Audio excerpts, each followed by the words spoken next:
In this video, I'm gonna teach you how to use Bits credit card. It's a very easy process, so make sure to follow along. In this video, I'm gonna talk about the two main types of Bits credit cards and how to use them. So first, you have the Bits Digital Store Card. The purpose of this digital store card is to build credit by making in-app purchases. So you will be able to purchase gift cards within the app that is available on the App Store or the Play Store, and by purchasing gift cards with this application, you will be able to pay 70% upfront and the remaining 30% is added into your credit line.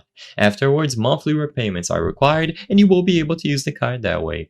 You also have Bits MasterCard, which is a traditional credit card for everyday purchases that most people are going to use. So for this one, you just have to use it just like any other MasterCard where it is accepted. So you will have the credentials such as the card number, expiration date, cardholder's name, and all that you have to do is present that information during checkout. If you are doing a payment in store, you simply have to swipe the card or use it as needed according to the instructions there. Weekly repayments are going to be required, however, ATM withdrawals are not allowed, so keep that in mind. If you are unsure which card you have, you will be able to check the card itself, like this one, or the application to be able to tell at a quick glance, and you will be able to manage the card directly through their mobile app.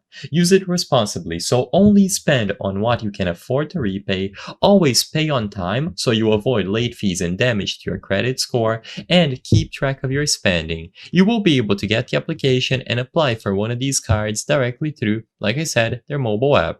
So you can also start this process at the website at uk.getbits.app and include your email address and proceed with the sign-up process to receive your very own Bits credit card that can be used in a variety of ways. I hope I was able to help you on how to use Bits credit card. If this video helped you, please be sure to leave a like and subscribe for more very easy tips. Thank you for watching.